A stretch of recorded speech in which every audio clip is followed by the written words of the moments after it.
Muy buenos días, muy buenas tardes, muy buenas noches. Este es Luis Alberto Jovel de luisjovel.com y de este su canal de YouTube, trayéndole un estudio más de algo que yo creo que sería de interés para usted. Como ustedes saben, yo soy bautista y yo difiero con... No hay ni una iglesia bautista que piensa lo mismo, pero yo difiero con muchos otros hermanos en Cristo que son bautistas también. Diferimos en que cuál es el origen de los bautistas, cuál es nuestro origen. Y muchos se le llama el poligénesis, o sea, los muchos orígenes que los bautistas tenemos. Yo, por ejemplo, yo opto, porque estoy convencido históricamente, que los bautistas venimos de los anabaptistas. ¿Y quién eran los anabaptistas? Bueno, usted puede ver un video que aquí está arriba que he hecho con respecto a ellos. Eso ya muchos años atrás lo hice, que yo quise dar una respuesta a las críticas que algunos reformados le hacen a los anabaptistas. Así que yo le invito a ver el video para que usted tenga un conocimiento más de lo que estoy hablando. Por lo tanto, yo me considero anabaptista, o me considero que sigo más la tradición anabaptista que quizás muchos bautistas que siguen la Confesión de Londres de 1689. Ellos son más calvinistas en su forma de ser. Yo diría que son menos bautistas, que son bautistas solo porque no creen en el bautismo de niños, pero todo lo demás lo abrazan con respecto a la reforma.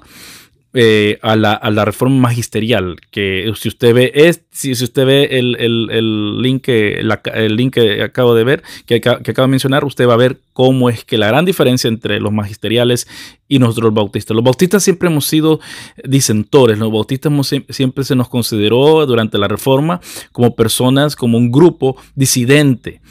Y la Confesión de Westminster de 1689 lo que quiso hacer es compaginar o congraciarse con lo que había alrededor de ellos, que en esos tiempos eran los puritanos que dominaban Inglaterra en esos días. Así que yo creo que, y los calvinistas que dominaban Inglaterra en esos días, yo creo que eso es lo que los motivó a ellos a hacer tal cosa. En cambio, yo vengo de la otra tradición más antigua aún, de los 1500, con respecto a cuál es el origen de los bautistas, que viene de los anabaptistas. Anabaptistas es un término que se usó para esta clase de creyentes, y los bautistas de Inglaterra, donde primeramente se llamaron bautistas ya en Inglaterra, con John Smith o con John Smith, depende de cómo usted lo quiera pronunciar. En inglés hay una diferencia. Ellos se quisieron alejar del anabaptismo continental, porque estamos hablando de Alemania, Suiza, donde principalmente empezaron los anabaptistas. Es porque, como si una vez más le vuelvo a repetir, que puede ver el video que hice hace años con respecto a una rama del anabaptismo, que muchos dicen que no es una rama del anabaptismo, sino que fue una secta dentro de muchas sectas, o de las muchas ramas que salieron en aquellos tiempos.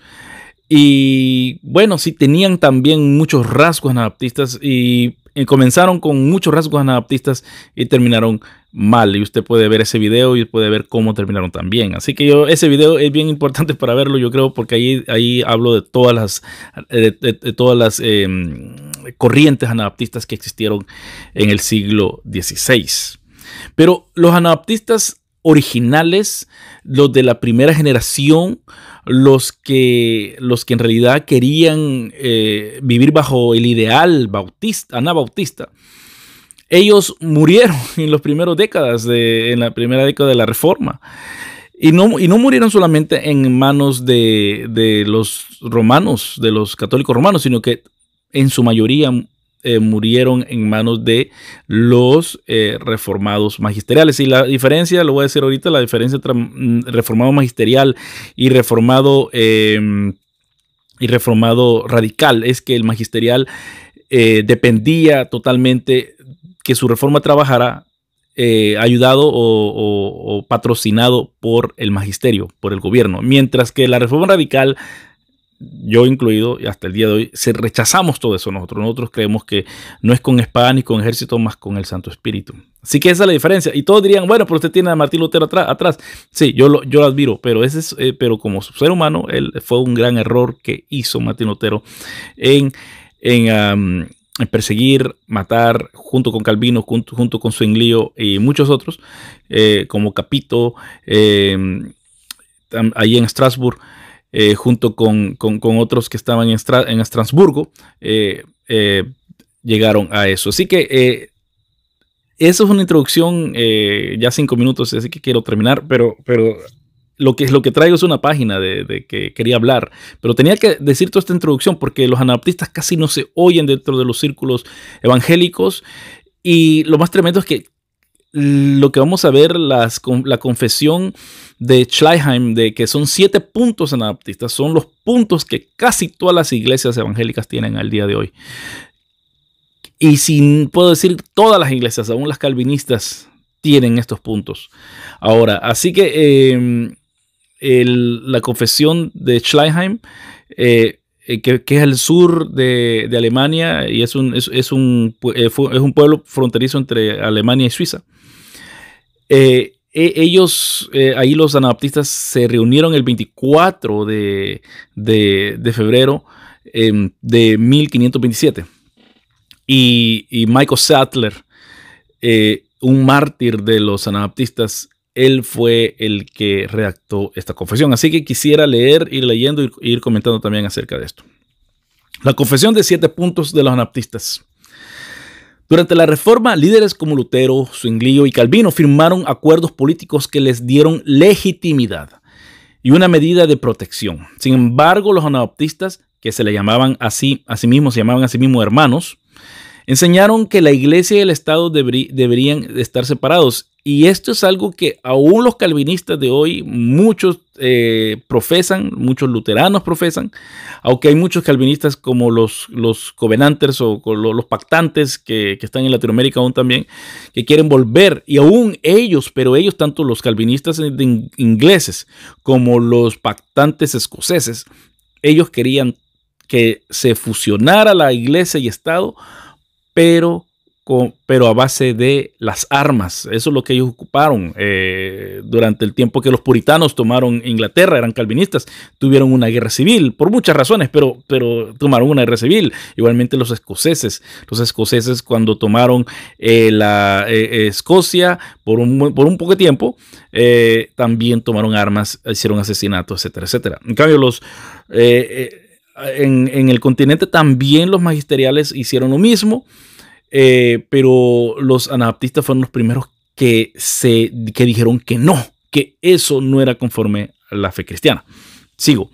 La membresía en la iglesia y el bautismo que se le acompañó deben ir precedidos de una confesión de fe y una vida cambiada. Y esto es lo que ahora también se espera el día de hoy en muchas iglesias, y mucha gente protesta de esto, que eso es legalismo, que eso está mal, pero una persona puede llegar a la iglesia, puede estar ahí, pero solamente cuando ya entiende que necesita perdón de sus pecados y que le ha pedido al Señor que cambie su vida, solamente entonces puede entrar como membresía, no antes. El Nuevo Testamento debería ser la guía principal de la vida y debería interpretar el Antiguo Testamento, no al revés. Y esto es otra cosa que tenemos, que muchos aún toman el Antiguo Testamento como el parangón para interpretar, digamos, las cosas de gobierno, por ejemplo, el día de hoy. En cambio, el anabaptismo piensa diferente, que es el Nuevo Testamento que tiene que interpretar al Antiguo Testamento y no al revés. Poco después de que la posición de Lutero condujera a la Reforma, surgió un extraño culto, a menudo también llamado anabaptista, que es lo que les decía antes, que tomó el Antiguo Testamento como su regla, se involucró en la Revolución y se apoderó de la ciudad alemana de Münster. Esta acción provocó furia contra los anabaptistas pacifistas. Y usted, una vez más, le invito a ver ese video que hablé al principio. Ahí hablo con respecto a eso. Hablo hasta cómo terminaron los líderes hasta pongo fotos cómo terminaron los líderes de esa revolución. Y me gusta que dice que esto fue no parte del anabaptismo, sino que fue un culto extraño. Sí, fue un culto extraño porque el anabaptismo, como podemos ver en 1527, ya que pusieron los 7 puntos anabaptistas, ya ellos no creían en interpretar el Antiguo Testamento para vivir ahora, no, no se creyó eso. Entonces sí que era una secta, era una secta dentro del anabaptismo que terminó haciendo lo que el anabaptismo no cree. La iglesia romana y los protestantes por igual mataron y hostigaron a los hermanos inofensivos. ¿Por qué? Y pues vamos a ver por qué eran inofensivos. Las iglesias establecidas persiguieron tan severamente a los anabaptistas que su liderazgo tuvo que ser reemplazado constantemente a medida que uno tras otro era martirizado. Y esta es una crítica que hacen muchos reformados una y otra vez. Y a mí me lo dicen, ¿cuándo? ¿A dónde están los teólogos reformados? Nosotros tenemos a Calvino, a Zwinglio, Martín Lutero, a Bucero, a Capito, tenemos a Melanchthon y tenemos etcétera, etcétera, etcétera. Y mi respuesta es, ustedes, pues toda esta gente que mencionan los mataron. Ustedes mismos, sus padres espirituales mataron a mis padres espirituales y no dejaban que surgieran estos líderes. Los mataban, llegaban a Cantón porque así se le dice en Europa, Cantón, llegaban a Cantón o a una ciudad reformada, los mataban. Llegaban a una ciudad católica romana, los mataban. Los perseguían, no podían ir a uno o otro lado sin que tuvieran miedo que los iban a matar. ¿Por qué? Porque creían en el bautismo de adultos.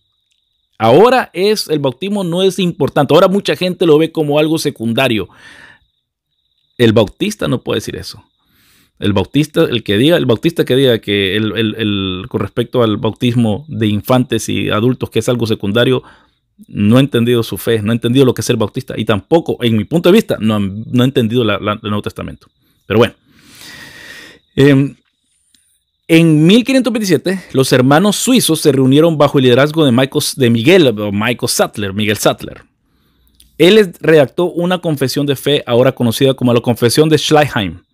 En ese momento se llamaba el Acuerdo Fraternal de algunos hijos de Dios. Y vemos que es algunos hijos de Dios porque ellos aún le llamaban a aquellos que los perseguían, en este caso a Capito y al otro personaje que acabo de mencionar, de que estaba en Estrasburgo, les llamaban hermanos y les decían que por qué perseguían a aquellos que confesaban a Cristo como su único y verdadero Salvador.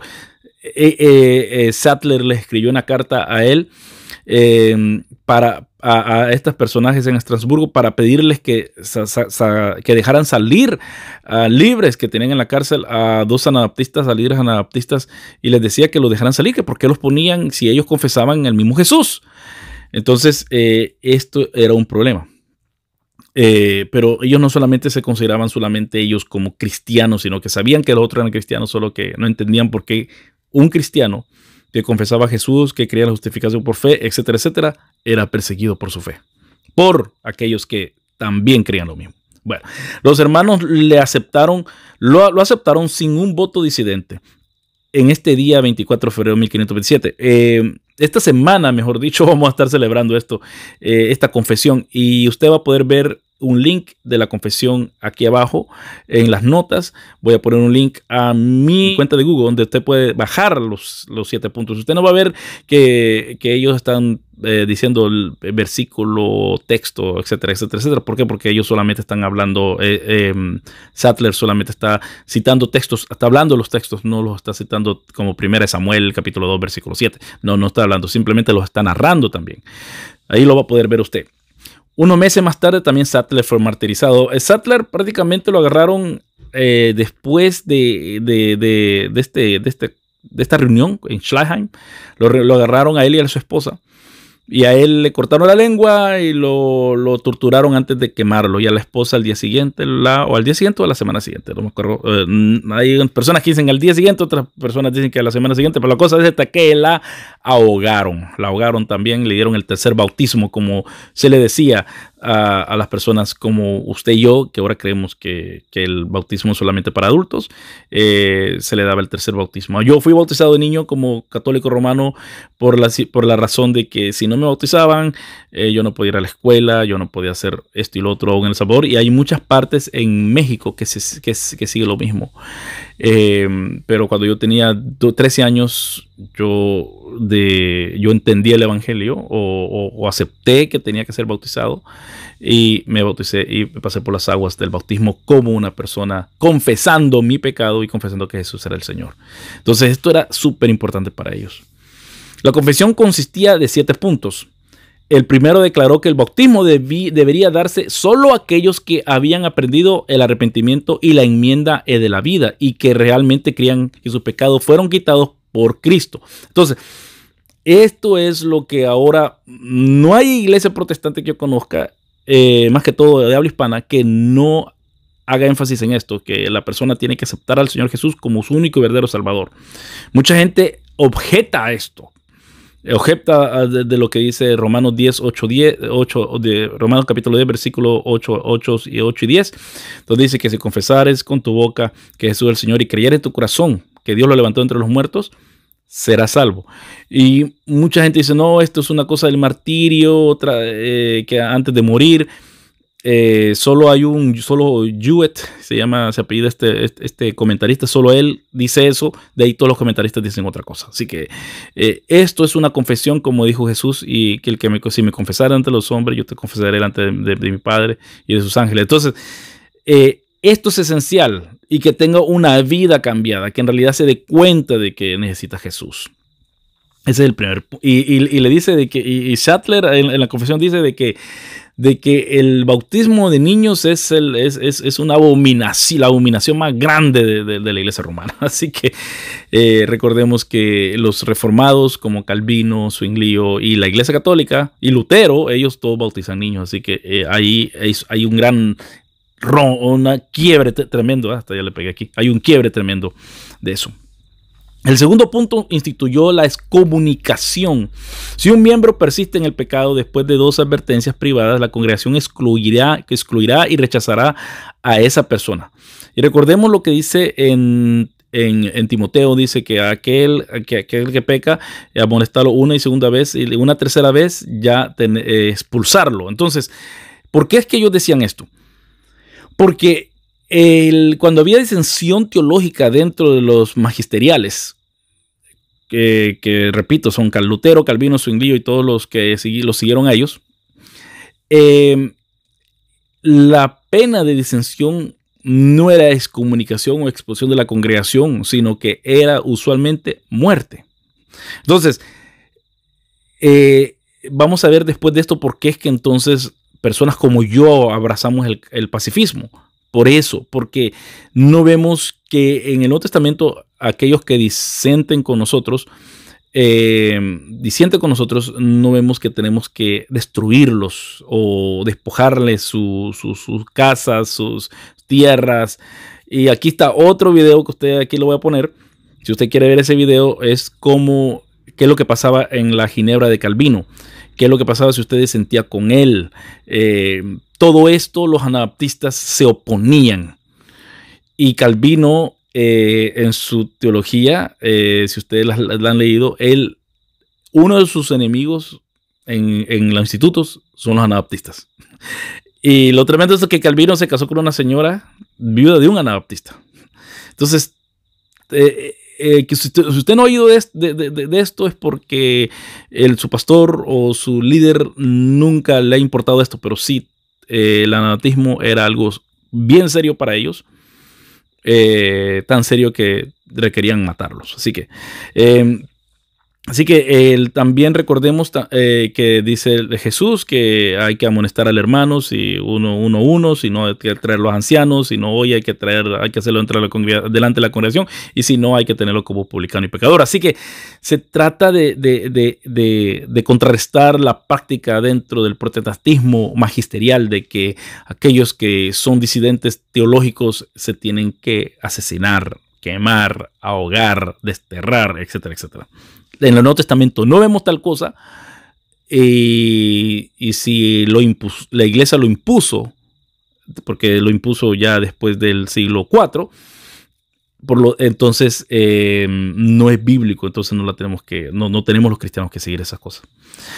El tercer punto decía que la comunión sería en memoria de Cristo, no como un sacramento. Y aquí, una vez más, está en contra de Lutero. Aquí en contra de Lutero y en contra de la Iglesia Católica Romana. La Iglesia Católica Romana cree en la transubstanciación, o sea, que el vino y el pan se convierte en ese momento en la carne y la sangre de Cristo, mientras que el luteranismo cree en la unión sacramental, o conocido también como la consubstanciación, que enseña de que Cristo está presente en todo, aún eso es bien raro, porque aún estaría también presente en este lapicero, cosa que no está ahí, que está en todo. Por lo tanto, Cristo también está presente en el pan y en el vino, y uno está comiendo literalmente la carne y la sangre de Jesús. Eso para nosotros, los anabaptistas y los bautistas y casi todo el cristianismo ahora, es una abominación. Lutero, mejor dicho, Calvino, trató de encontrar un camino medio, y él, dice de que nosotros ingerimos la carne y la sangre de Cristo por fe, y eso es lo que nos da a nosotros a comer. Y eso suena muy bonito también, pero yo creo que tiene una aplicación espiritual. Pero dijo Jesús: haced esto en memoria de mí. En cambio, el luterano le va a enfatizar: este es mi cuerpo, este es mi sangre. Entonces ellos enfatizan eso. En cambio, nosotros enfatizamos lo otro que Jesús dijo también: es hacer esto en memoria de mí. Usted lo va a encontrar eso en Evangelios y también en 1 Corintios capítulo 11 y los versículos correspondientes. El cuarto separó la iglesia del Estado. Separación de iglesia y Estado. Ese es otro problema que por eso es que nosotros decimos que Dios ayudó a los reformadores magisteriales, y la excusa es de que Dios usa a los gobiernos, y Dios usa esto y Dios usa lo otro. Bueno, sí, yo no voy a negar eso. Pero también el Señor dice: no es con ejército ni con espada, más con mi Santo Espíritu. Y no confíes en los príncipes, no confíes en los carros. Y eso es lo que Lutero confió, y aún lo vemos en la película de Lutero, aquellos que la han visto. Es bien exacto lo que está diciendo él, que él necesita la ayuda de los príncipes para hacer su reforma. Y por eso es que no se los puede echar encima. Por ejemplo, al final de su vida, el príncipe de Lutero, tenía 2 esposas. Y Lutero se quedó porque no quería molestar a su príncipe. Y eso es algo que ustedes no saben. Quizás ustedes pueden leer la documentación, leerse a Justo González, y ustedes van a ver que todo lo que estoy diciendo es verdad. O sea, que Lutero hacía compromisos grandes con tal de que su reforma trabajara. En cambio, nosotros los bautistas, al menos los originarios bautistas, anabaptistas, rechazamos eso.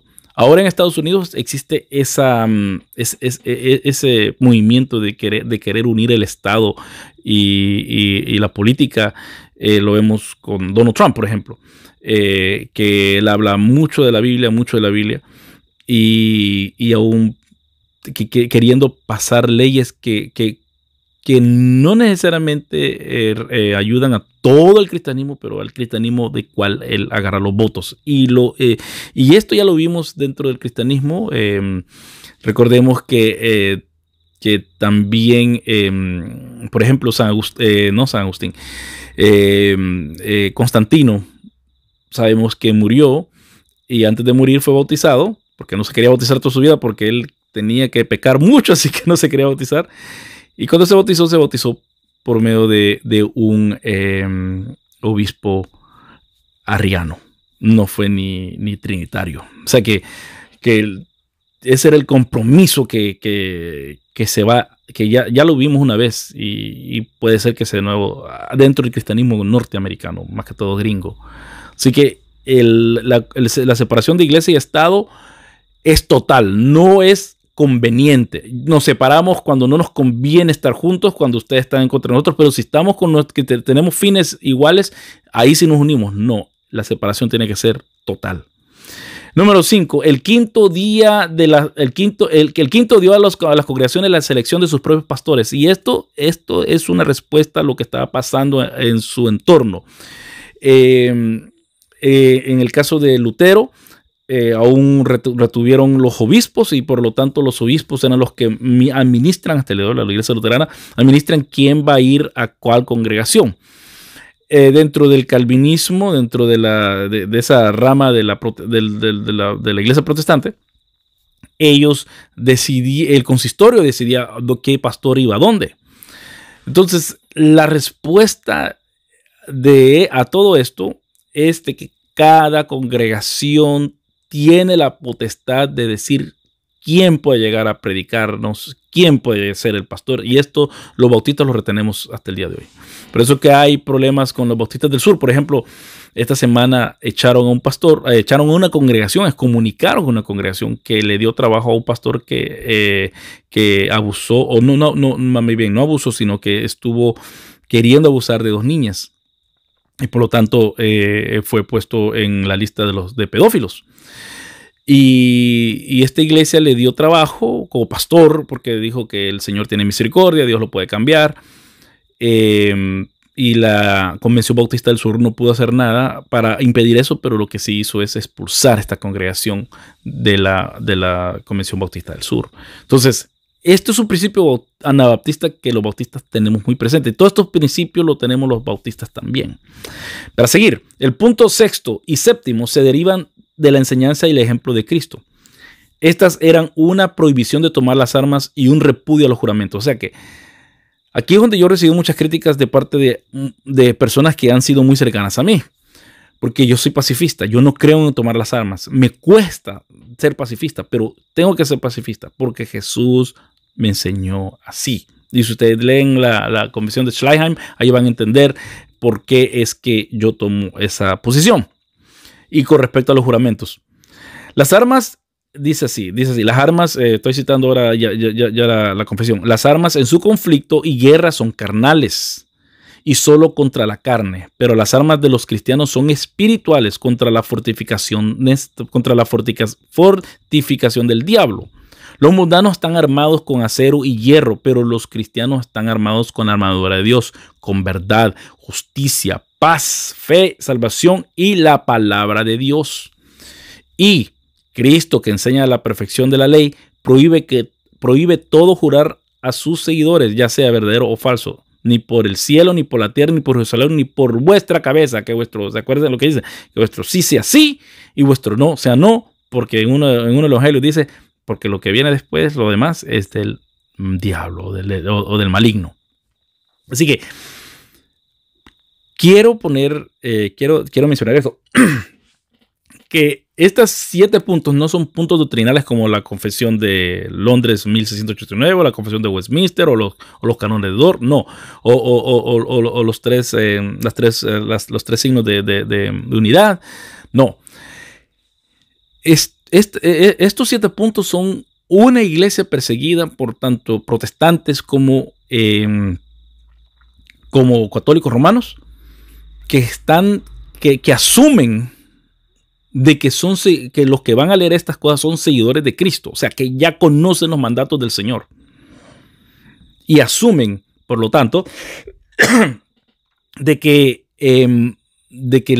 doctrinalmente todos van a tener una unidad. Y aún ahí en la confesión de Schleierheim se habla acerca de eso, de tener una sola fe, una sola mente, un solo Señor, un solo bautismo.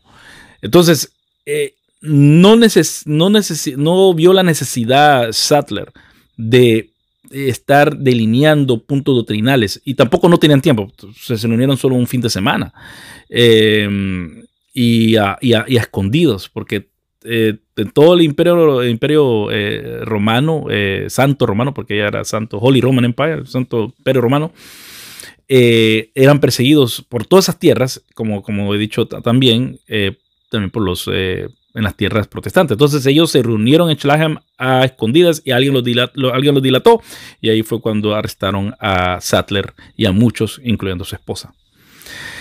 Para terminar, sorprendentemente, las iglesias tradicionales vieron estas enseñanzas como amenazantes. Zwingli y Calvino las denunciaron. Hoy, sin embargo, un punto u otro es aceptado por casi todas las iglesias o denominaciones protestantes. Jim West, que es el bloguero más famoso que hay en inglés, es una fuente de información todo el tiempo. Jim West, él es bautista sur, y él dice de que tienen que reconocer que los bautistas los bautistas ganamos en el sentido de estas cosas, de estos puntos, aunque él no se cuenta tanto como anabaptista, pero sí simpatiza mucho. Él es un arduo seguidor de Zwingli, él hizo su doctorado en eso, así que él es el editor de Zwingliana, que es la revista teológica o el journal teológico de Zwingli, de los estudios de la reforma en Zúrich con Zwinglio. Así que ustedes pueden ver en los comentarios, van a ver también un libro que ahorita lo van a ver aquí, que se llama el anabaptismo al desnudo. O al descubierto, si ustedes lo pueden, the Naked Anabaptist. Porque ustedes pueden ver así como está en español y en inglés así es la en inglés así es la portada, o sea que es una persona que se desnuda. The Naked Anabaptist, o el anabaptismo al desnudo, es una excelente introducción a lo que es la fe anabaptista, a lo que son los principios anabaptistas. Creo que Stuart Murray lo está diciendo más hipster, más de un punto de vista hipster del siglo XX, XXI. Pero es importante. También este libro, también lo va a ver el link aquí en las notas del video. Ni protestantes ni católicos. Es un libro gratis que se escribió de 35 páginas para explicar la fe anabaptista o la fe menonita, también se le dice a veces, porque Simon Menos fue un líder después de este movimiento, y hay menonitas en Estados Unidos. Se recuerdan aquellos que hay muchas formas de ser menonita. Hay aquellos que como que el tiempo se paró en 1800 y algo, que no usan ni botones. Y están otros que sí manejan autos y viven vidas como el resto de nosotros. Así que yo le invito a que vea este link abajo de aquí del video, en las notas, y haciéndole un clic a ese link, usted va a estar, si usted lo compra, usted va a estar ayudándome aquí a este canal. Y aún haciéndole clic va a generar tráfico, y si usted quiere comprar algo en 24 horas de Amazon, me van a dar una comisión acá, y esto me ayuda a mí para seguir este canal. Así que también le invito a que se suscriba a este canal, póngale un like si a usted le gustó, y que también me pueda seguir en todas las cosas, en todas las otras plataformas de las redes sociales que usted va a ver también en las notas de este video. Déjame un comentario si usted está de acuerdo o no con la confesión de Schleitheim. Dígame si usted conocía el anabaptismo o no.